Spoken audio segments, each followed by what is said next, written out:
next speaker, I have had the privilege of seeing before and hearing her story, and she's going to tell you a little bit about her journey, and I think you will absolutely be inspired. She's an artist, and she has been through a lot, and I think you'll get a lot out of her story. If you could listen to what Jessie Rose has to say, I know you're going to love it. Everybody, Jessie Rose.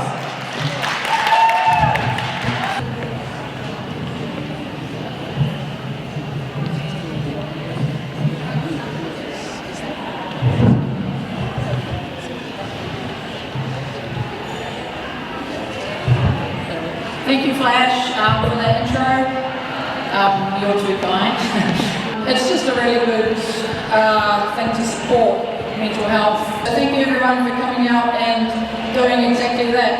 As Flash said, my name is Jessie Rose. I'm an artist from here in Whangarei, but I have premises up in Kamo where, we do run a very successful business.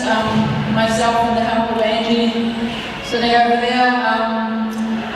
It's been awesome. I've been there for 3 years now, and long may that continue. But I just wanted to, bearing in mind the topic for today, I just wanted to speak a little about that, and just a little bit about my journey, I guess, as an artist.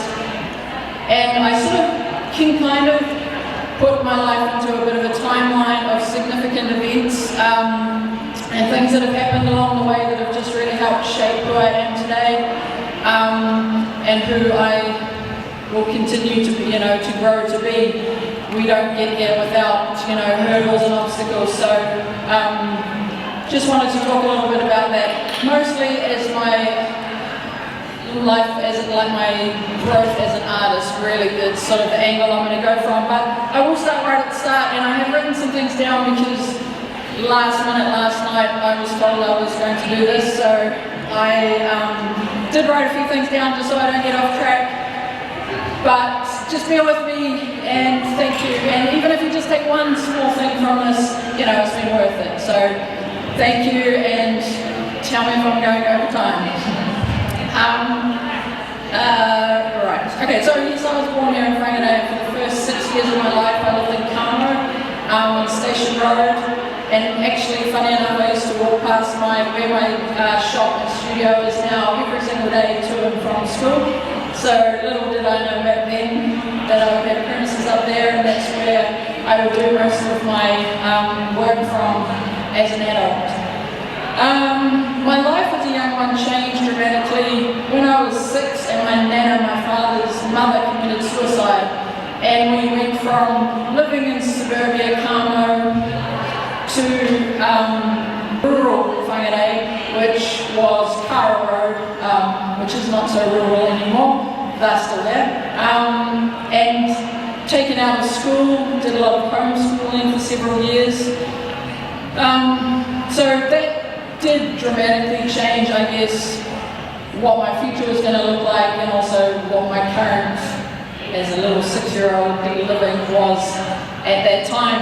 And my father never actually spoke about what happened to his mother, or anything that ended up in her taking her life in her mid-50s. So it was always a very closed thing, but now I can appreciate that it must have been a really hard time for my father, and probably still is. And I would say that that's affected and really been part of the man that he is today. I also want to say my parents are very strong Christians, which, while I can respect them standing strong in their beliefs, and they do, it has also been a really hard thing for me to sort of get my head around and to sort of somehow try and make peace with myself, and it still is to this day, and I'll cover that a bit later. But yeah, growing up I always loved to draw. I loved to draw and to paint, and it was in my blood. My father is also an artist, so I believe it's sort of in my blood to create, and so right from the get-go that is what I did. I took it at school. In high school I took art, and that was the one thing I did excel at. And then after school I had an exhibition at Rainbow House, and that was very successful at the time, and I remember thinking even then it was good, but what I was doing was I was painting what I'd been taught to paint in school, in high school. So while it was a very successful event, I just remember thinking there's got to be more to art though than this. And of course there was going to be, I was only young, but you know, at the time I do vividly remember thinking there is more than this. After that, my life was pretty dysfunctional, just I think a case of reacting of different things that happened when I was younger, maybe just letting it out in a very dysfunctional, very self-destructive way, and I ended up many times in hospital after an overdose or attempted suicide, and I also spent several stints in residential rehab programs in Auckland for drug addiction and alcohol.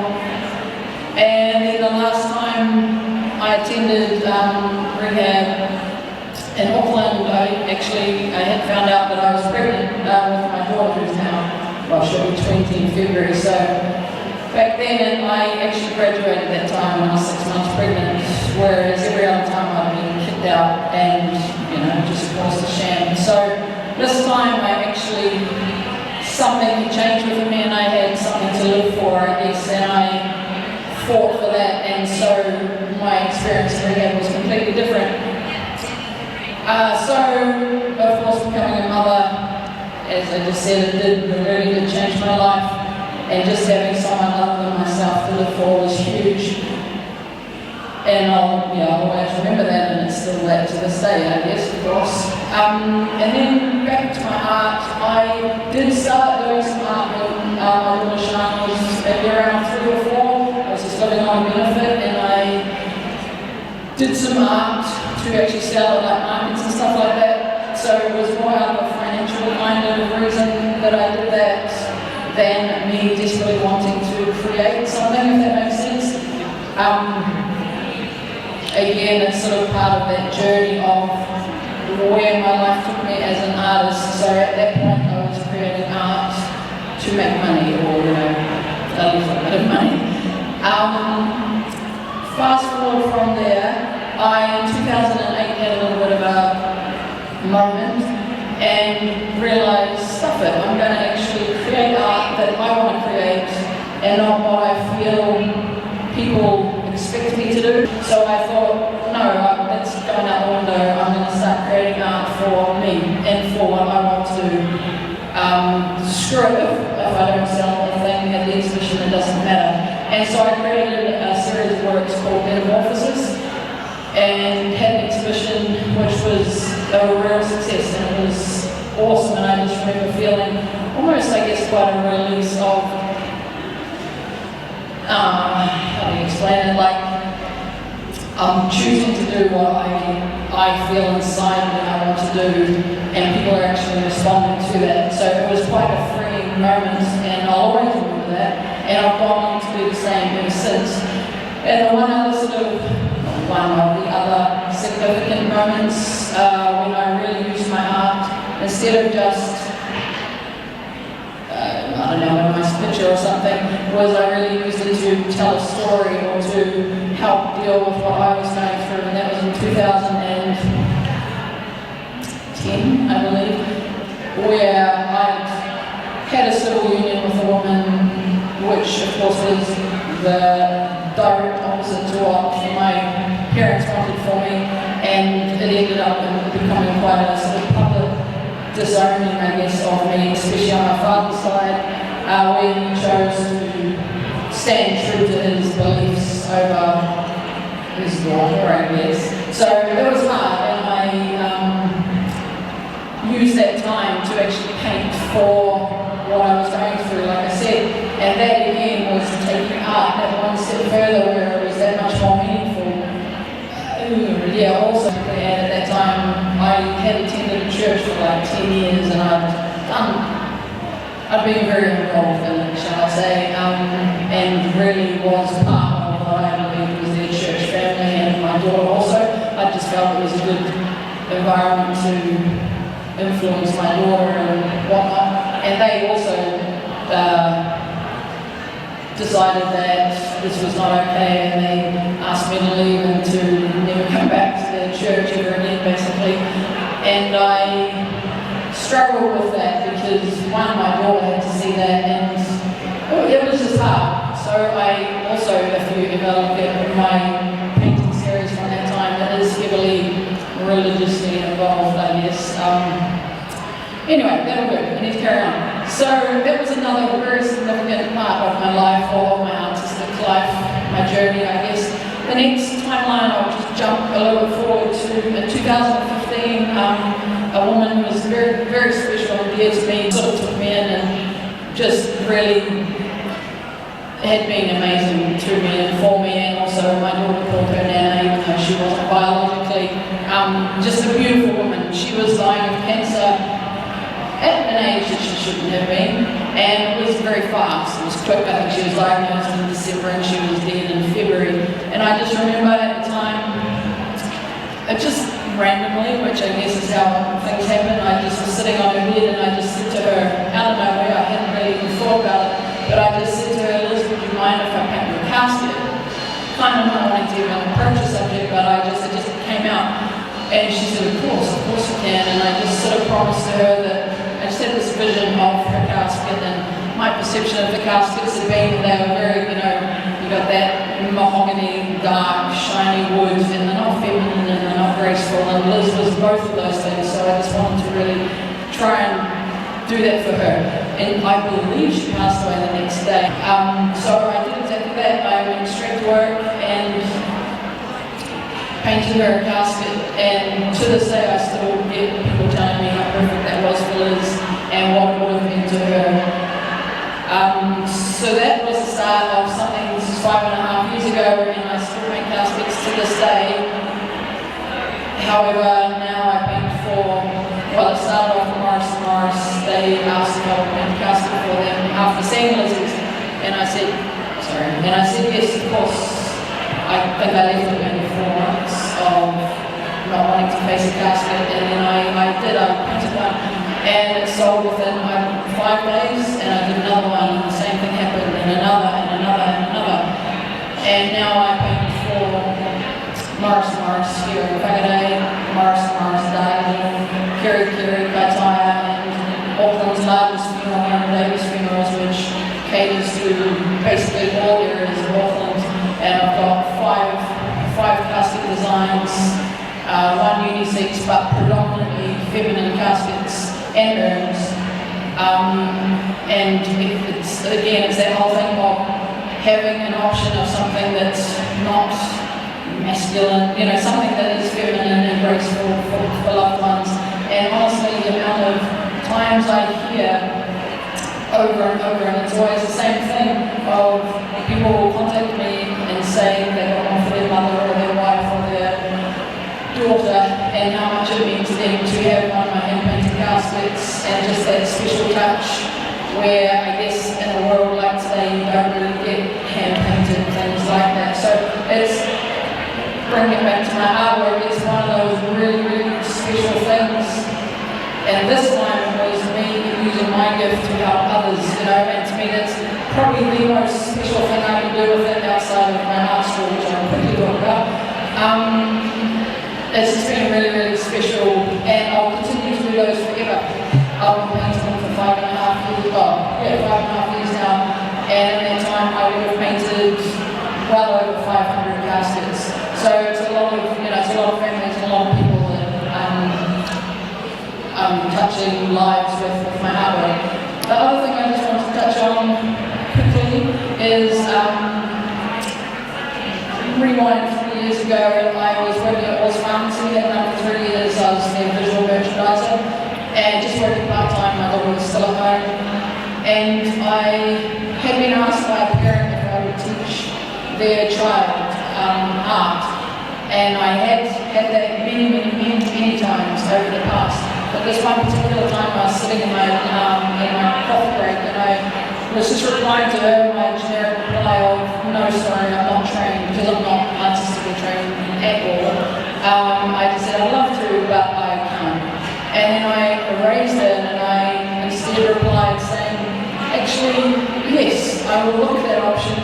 If your daughter has a couple of friends, 3 or 4 kids together, I'll look for a space and I'll do it. Nothing came of it at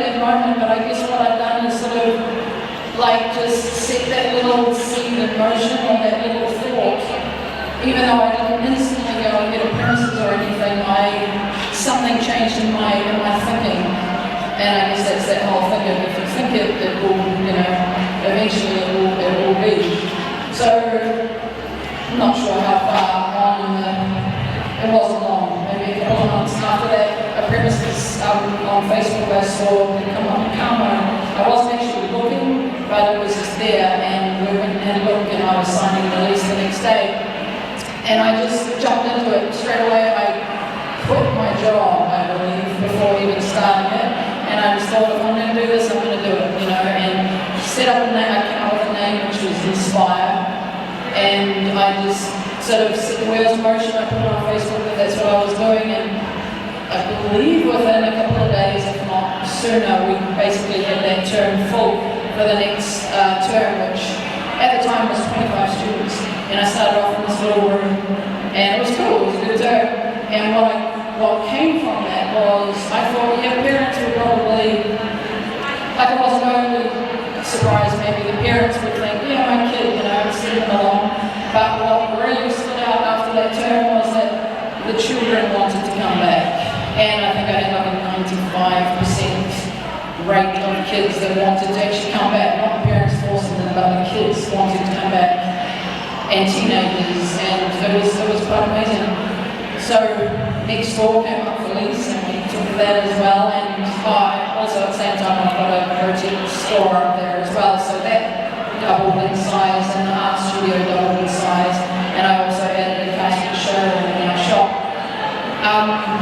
But anyway, what I wanted to say was, take a risk and it paid off. We get around 100 students a term, and I have students with me still that I had at the start, 3.5 years later. So it's pretty amazing, and the stories again, and that's what kept me going. Same with the caskets, is I would hear from the parents what it was doing to their teenage girls, with anxiety, or what it was doing for their little boy that was really, really shy and felt like he was, not the same as everybody else, or all these different stories. Even heard a story of this girl who had major anxiety, and the parent didn't even know if she would sort of actually get there, and she did, and she went home to her mum that day and she said, Mum, I'm actually not the only person like me, whereas she thought she was the only person, if that makes sense. She was like, I'm not the only one who's different, or who's this, and these kids just bond together, and they seem to have a bond with me, and I just really do see them growing, and it's incredible what I've seen, actually. It's quite amazing. Don't have too much time to talk about that, but it really is, it's been amazing. And again, like the caskets, I will continue to do that for the foreseeable future, certainly. It just really is, again, like the caskets, it's giving back some of my art. Yes, I'm not trained. Yes, I'm not a trained teacher, but for some reason it works. So it's just that whole giving back what I've been gifted onto others, and they will go on to do the same, They will go on to do the same, so it's really, really cool.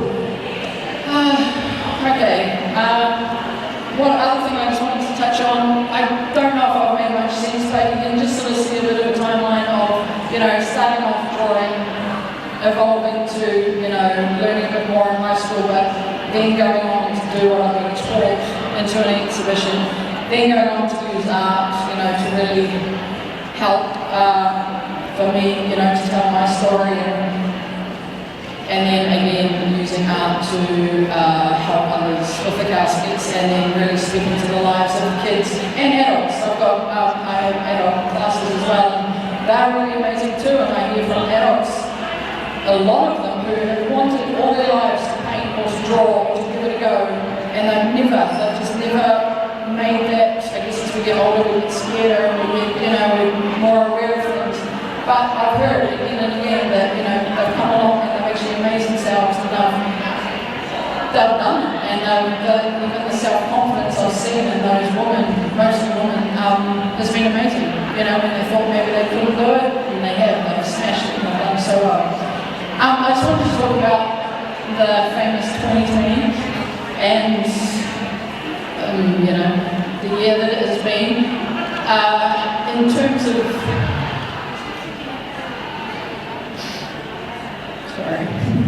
in terms of my life,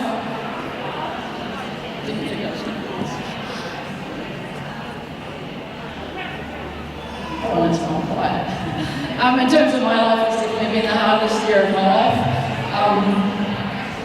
In February, we lost an amazing, amazing young man. He was 2 weeks off turning 28 to suicide, leaving a little 1-year-old and a very broken family.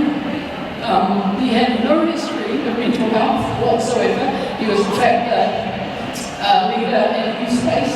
So he, if anything, he helped so many other people to not get to that point, but he couldn't save himself.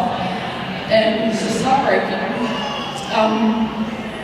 And so it's been a really, really hard year, and then COVID hit, but I guess it just leaves you with so many questions. Like, for example, with Brandon, there was, like I just said, there was no history of mental health, yet he got to that state, you know, and I won't go into all of that, but it just makes you think, it makes you realise, well, one, how life is so short, and two, how you just don't know what someone else is going through. You look at that man, and he was the most happy, jovial, life of the party, MC at funerals, at weddings, you know, he was an amazing out there man, yet he had his own inner demons, obviously. And so I guess, like what Ren said, check up on, you know, your friends. They may look like they're okay, but you just never know, I guess. And from that, well, not a lot of good has come from it, but it's really made me look at suicide very, very differently. Like I said at the start, my nana committed suicide, but I was only young, and this is nothing on, of course, tragic, but she had a history, you know. One day maybe I'll talk to my dad about it, but I've heard a little bit from my mum, and she did have a history, and there was, I don't think anybody was possibly, you know, dropped to the ground and surprised by it, whereas Brandon was just a complete, absolute shock, and it still is. I mean, it just makes you open up your eyes and makes you think, well, you just never know what is around the corner. And I'm going to be a little bit of a suicide prevention advocate kind of for it. Not so much about the mental illness side, because I don't believe Brandon had mental illness, but just about that people are vulnerable, and it happens if you get caught in a low moment. It can happen, and I guess it just shows nobody is scared from that. We're setting up a group that we're going to run up at the studio called Art for a Broken Heart, and I just wanted it to be a place where people can come, people who have been affected by suicide, and just come up there and just be, you know, you don't have to tell your story, there won't be a topic each week, it will just, or each month, it will just be that you just can go there and you can just be, and you can draw, or you could write a poem, or you can do some knitting, or you could write a letter to the person that you've lost, or whatever, and just by those people being there, they will start interacting with others, and they will, you know, there will become a bond, and people will start talking about it, and I don't know the way forward or the answer for it, and it's terrible out there, as we all know, it's getting worse and worse. But that's one small little thing, I guess, that we can do up there, you know, using the facilities that are up there, that people can come and have that time, I guess.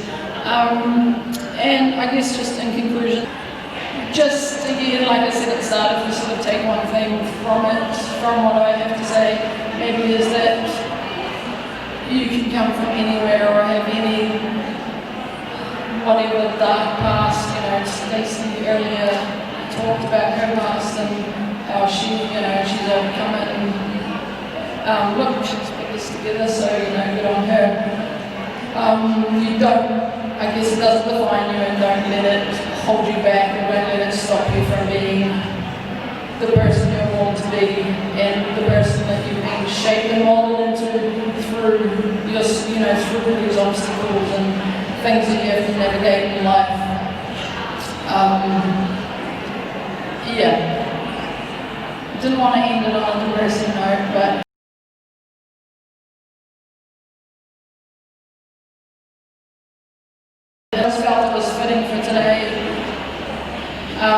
was to just get this message across.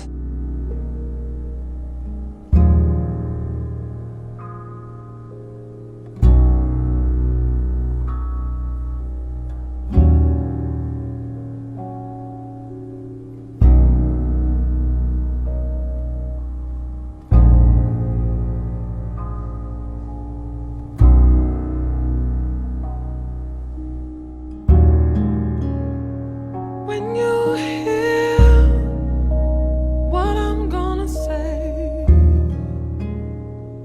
I'm sure you won't be able to turn your head away, 'cause what I'm gonna talk about, nobody wants to be without. And it makes no difference who you are or what color you happen to be, as long as you're alive and breathing. This has got to be one of your needs. I'm talking about freedom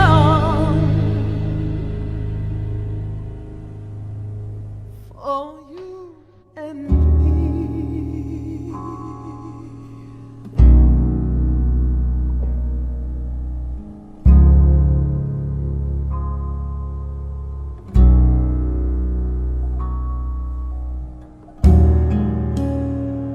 When you see how free the birds fly in the sky, I'm sure you'll have to say, my, oh my. And all the waters and the rivers so deep,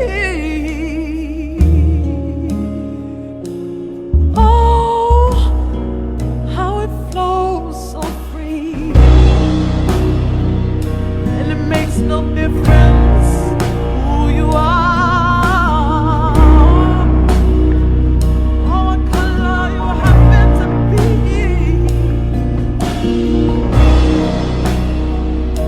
As long as you're alive and breathing, this has got to be one of your needs.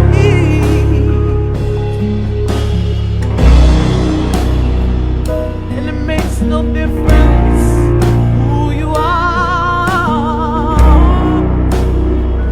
or what color you happen to be.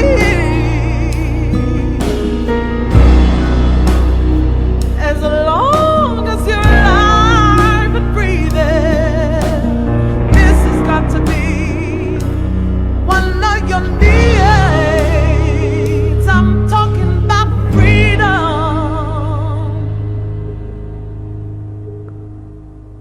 for you and me.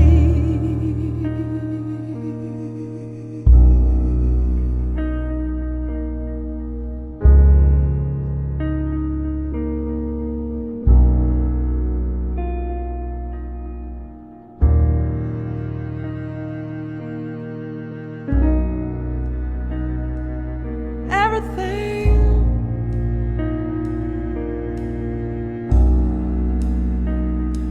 everything that breathes, You're not defined by what's happened to you, but you can turn that around.